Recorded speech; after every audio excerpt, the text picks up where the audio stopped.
It's going to be a jump. Now here it looked like a jump. There, this looks like a foul to me. Yeah. Indiana, and you can see Caitlin saying you were right in front of her. Listen up, basketball fans. What you're about to see isn't just another missed call. This is the moment Caitlin Clark lost her mind. And honestly, every single one of us would have done the exact same thing. When you see your teammate get absolutely demolished right in front of a blind referee, that's when the gloves come off. This wasn't just a bad call, folks. This was a declaration that player safety means nothing in today's WNBA. The entire league should be hanging their heads in shame after this disaster of a game. We're talking about a 78-74 thriller that should have been remembered for incredible plays, but instead we're talking about failed officiating. This is the perfect example of why WNBA officiating is in complete crisis mode right now. We're not talking about a judgment call here, we're talking about basic competence, and these refs are failing the test. Yeah. Like, I'm not saying that your job is easy, but when it is a simple call right in front of your face multiple times, what are you doing? What are you doing? What call are you, like, bugged out? All of them. Most, everything? Like, it's just like they're just so inconsistent. Like, that's my thing. Like, if you're on the other team and you're gonna be fouling the shit out of me, yeah, cool. But let me do it to you. Let you, yeah. You know what I mean? Want like consistency then. Yeah, like just give. And I think that's players across the league and like new fans across the country. Like everyone's like, what is going on with the refs? And I'm like, I don't know. Picture this. Sophie Cunningham just secured a clean defensive rebound, doing her job perfectly, when a Storm player decides to turn this into WWE SmackDown. And the referee, standing there like he's watching Netflix instead of officiating a professional basketball game, this is unacceptable.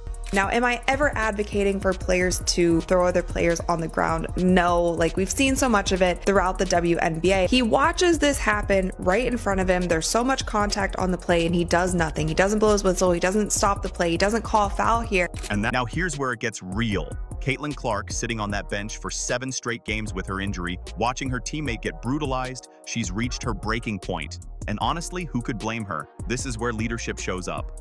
We have updates and our recovery's going well. You know, it's just, I think for us staying the course and making sure that we're really diligent about each step that we take and that we don't have setbacks and that we're patient with it. I know she wants to be out here on the floor and we want her out here on the floor, but making sure that she's ready is the most important thing. You know, I still don't know how far we are. We're going to take it one step at a time, one day at a time, and go from there. When Clark screamed, "You were right in front of her," that wasn't just frustration talking. That was the voice of every basketball fan in America. Her voice cut through that arena like a knife through butter, and I guarantee you every single person watching was nodding their head in agreement. If you're as fired up about these referees ruining games as we are, drop that spicy Sophie in the comments right now. I don't even know what the players can do because the players aren't being protected. And I know so many of the times, like, we're talking about this when it comes to the Indiana Fever, but this does happen across the league. There are many plays that we could pull up. Do you guys have any suggestions on what can actually be done? The coaches get fined when they call them out to the media. Like, this is a top-down issue. This is a commissioner's issue. This officiating circus isn't just embarrassing, it's becoming the defining disaster of what should be the most exciting WNBA season in history. Clark's outrage has become the battle cry for every fan who's sick of watching games decided by incompetent referees. The officiating in the WNBA, I kind of already went off on it, but it's just atrocious. Really, really bad. Like, there have got to be rules to present overt physicality from dominating the game. And that's what we've got. We've got it in the NBA, we've got it in the WNBA. Nobody wants to call a bunch of fouls, but these officials don't know what a foul is and a foul isn't. They can't even tell when a ball goes out of bounds. Like, you've got 2 million plus people watching some of these games. You have got to have a correctly officiated product, or at least confidently officiated product, and competently officiated product. And here's the thing that's driving everyone crazy. This isn't just happening to Indiana. Players, coaches, and fans from every corner of the league are losing their minds because these officiating disasters are happening every single week. It's not just embarrassing anymore, it's downright dangerous. You want to know how backwards this league's priorities are? Sophie Cunningham gets slapped with a $500 fine for making a harmless TikTok about referees, while players are getting body slammed on live television with 0 consequences. That tells you everything you need to know about where the WNBA's head is at right now. This year, it's not just Caitlin Clark. If you wear that Indiana Fever jersey, consider it done. The refs are not going to be fair, and they are going to cheat and do whatever it takes to do what the higher ups say. But here's where this story gets incredible. While the officiating circus burns around them, Sophie Cunningham is putting on an absolute clinic. This woman is stepping up in ways that'll give you chills. When your superstar is down, that's when legends are born. And I got scratches on my face, I got scratches on my body, and these guards on the other team get these ticky-tack fouls, and I'm sick of it. I get fouled like that every possession. Bikini gets fouled like that in the post all the time, and they don't call it, and I don't know what else to do. Like, it's really frustrating though. I'm like, I feel, I mean, there's multiple shots at the end of the game, either go into the third, into the fourth, where they're just coming in, swinging, and they just don't call This them. isn't some lucky streak we're watching. Sophie has been on an unstoppable tear. Fans are calling her the blonde bomber because when the pressure gets highest, she detonates from three-point range. Ever since she went viral for having Caitlin's back against Connecticut, her confidence has been through the roof. Over 800,000 new followers, jersey sales exploding. She's embraced the spotlight and delivered when it matters most. Gabby Williams storms inside, can't finish it, follows it up into the arms of Bibby, just signed for the rest of the season by Indiana. Been a perfect fit at the stretch four. Cunningham connects on a three. And you just look at her frame, 6'6" and super long. Cunningham connects on another three. But even Sophie's heroics can't completely mask this team's maddening habit of nearly throwing away wins. In true Indiana fashion, they almost turned a comfortable victory into a heart-stopping nightmare. This team has a chronic case of success allergies whenever Clark's not on the floor. Big games from Sophie Cunningham, the only player on the Indiana Fever to make her threes tonight.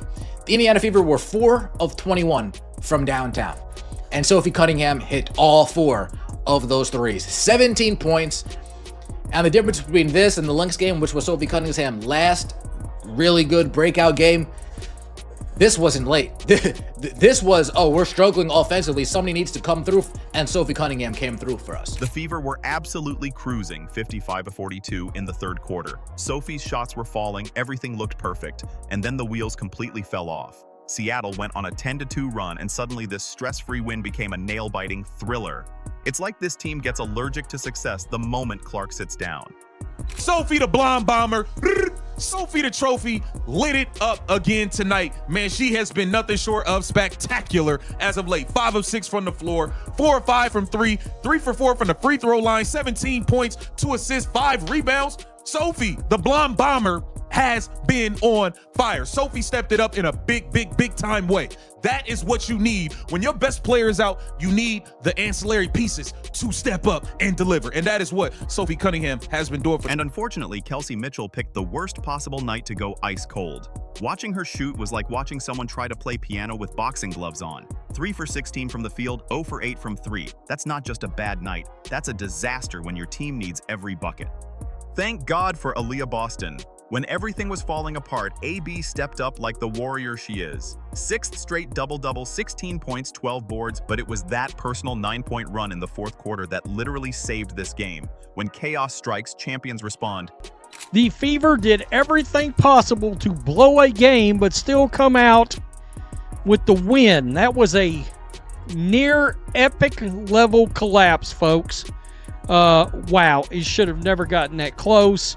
Lexi Hull, Stephanie White waited till the very last minute to put Hull in on defense. She should have been in there from 2 minutes in, 2.5 minutes in on defense. They could not seem to get a big rebound to save their life. And this almost turned into a disaster. And let's give Natasha Howard the respect she deserves. This veteran has been the team's emotional anchor while everything else shifts around her. 21 points, veteran savvy, basketball IQ off the charts. She knows her role and executes it to perfection. No hero ball, no overreaching, just pure professional-ism. The Indiana Fever just almost pushed me to a heart attack. The Indiana Fever nearly blow a 12-point fourth quarter lead. We allow the Seattle Storm to go on an 11-0 run in the fourth quarter. Stephanie White, I keep telling y'all, I don't trust her. I'm sorry. We give up a 11-0 run within the last 4 minutes to let this team cut the lead down to 1. On the flip side, Seattle had every opportunity to steal this game and they choked. Multiple open shots in crunch time, chance after chance, and they couldn't execute when it mattered. It's becoming their calling card this season. Get close, then crumble under pressure. Boy, they almost blew it. Nonsensical whistles to stop runs, or how about blowing a whistle to stop the other team's run? Coming out in the second half, I will never back off of this. When you come out in the second half and you start losing leads, that is a coaching issue. I don't care what sport you're in. All right? Because what that tells you is the opposing coach went into the second in the halftime, made adjustments. The other team comes out and they start figuring it out. Well, it's up to your coach. It's up to your coach to make adjustments against that adjustment. Skylar Diggins-Smith missed not one but 2 wide-open threes that could have changed everything. Nneka Ogwumike, who finished with 16 points, completely vanished when her team needed her to take over. And the dagger? Gabby Williams had a perfect look at the buzzer to tie it. Clean release, perfect form, and it rimmed out. Sometimes basketball is just cruel like that. This win was massive for Indiana's playoff hopes. It pushed them to 17-12, locked up 5th place, and most importantly, they now own the tiebreakers over both Seattle and Las Vegas. Those tiebreakers could be the difference between home court advantage and an early vacation. Kelsey Mitchell could not get it going today, and I told y'all she is a roller coaster. You got to remember, she went off versus the Sky, then she was, 8 for 24, then she had a good game, then she was down again, then last game she was up, this game she's down again at 3 of 16. This is Kelsey Mitchell. She's a roller coaster. She's a roller coaster. She gave you 9 points on 3 of 16, shooting 0 of 8 from 3. Here's Boston. Boston, good look inside. Howard lays it in. Nobody in the league at 6'4" or taller averages more assists than Aaliyah Boston. Well, you know, what happens off a deflection from a defensive player if it hits the rim? Shot clock still would reset. It doesn't have to be a shot. As Howard somehow spins that in, plus the foul. Here's what's absolutely mind-blowing. They've won 5 straight without Caitlin Clark. This is a team that was supposed to collapse the moment their superstar went down, but they're proving they've got depth, they've got heart, and they've got the will to win. I mean, AB's been huge for us. She's really been the key.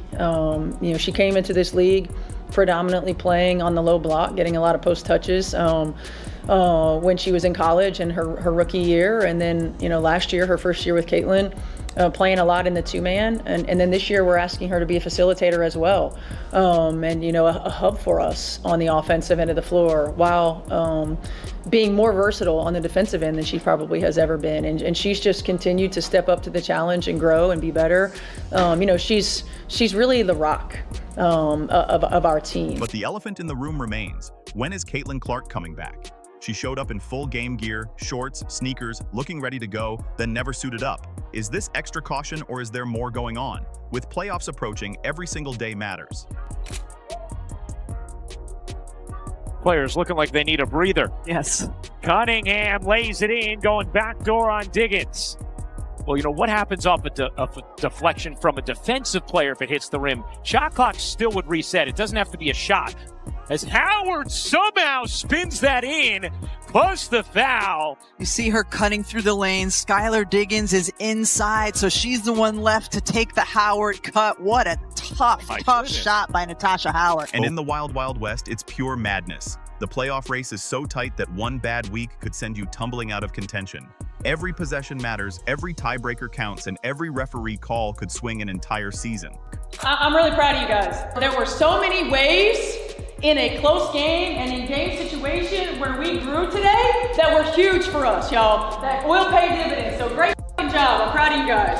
Everybody contributed. Everybody came in and gave us a lift. Kels, I know it was a tough shooting day, but the way you facilitated and that one big jumper that you made.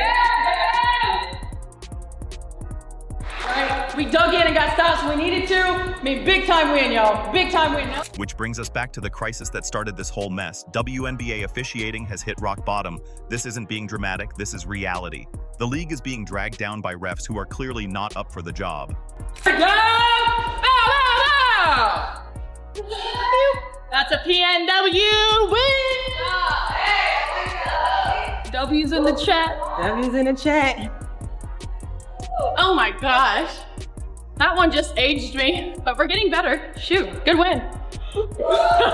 Win's a win. A dub is a dub, so keep on rolling. And in the Wild Wild West, it's pure madness. The playoff race is so tight that one bad week could send you tumbling out of contention. Every possession matters, every tiebreaker counts, and every referee call could swing an entire season. Which brings us back to the crisis that started this whole mess. WNBA officiating has hit rock bottom. This isn't being dramatic, this is reality. The league is being dragged down by refs who are clearly not up for the job. It shows the growth that we've had as a team, because early in the season we were just so inconsistent, and if teams were to do that, we would normally lose those games, but it just shows that we're getting closer, we're trusting each other, and I think that's the biggest part, is trusting and knowing that we can win those games even if they go on runs. Amazing games and brilliant performances are being overshadowed by blown calls and outright negligence. Players are getting hurt because refs refuse to control the physicality. Stars like Caitlin Clark are missing weeks because nobody's stepping in to stop the dangerous, reckless defense. Sophie getting tossed to the floor with no whistle wasn't just a missed call. It was a visual symbol of everything wrong with this league right now. Clark screaming from the bench wasn't passion. It was pure frustration boiling over. These aren't isolated moments. They're part of a crisis threatening to derail the most transformative season in WNBA history. But here's what gives me hope. Indiana keeps pushing forward. They've proven they can survive without their star, but they shouldn't have to battle the opposing team and the officials every single night. The WNBA should be showcasing the world's best players, not turning games into wrestling matches.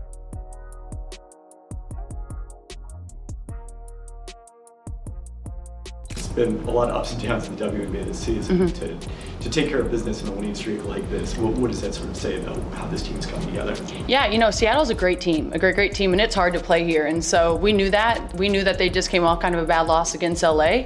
And so they were hungry for a win. But for us, it's not about other teams. It's about our standard. It's about stacking the days. And I think that where our mental's at as a team and as individuals, we're in a really good spot. And, it's not going to be easy moving forward. But I think today we stayed true to the scout. We trusted the offense. Kelsey has been having a hell of a season. She was a little bit off, but she facilitated for us offensively down the stretch, and it just shows that everyone has something to give, even if your scoring's not going to be there. But I don't know, I'm just proud of our team, and I'm proud that we stacked today. From where I'm sitting, there's still reason for serious optimism in Indiana. This 5-game win streak without Clark proves this team has depth, resilience, and coaching adjustments that are finally clicking. Sophie Cunningham has become a full-blown star, battling through dirty hits, bad refs, and intense pressure, coming up clutch when it counts. That's championship DNA right there. The pressure now shifts to the rest of this roster. Can they rise to Sophie's level when Clark returns and the playoff march begins? If Boston keeps dominating the paint, if Howard keeps doing the dirty work, and if Mitchell can rediscover her shot, Indiana has a real chance at something special. But they need the whistle to go their way, and every player needs to be ready when their number's called. If you're as sick of refs ruining games as we are, drop that spicy Sophie in the comments, smash that like button, and hit subscribe so you never miss the action.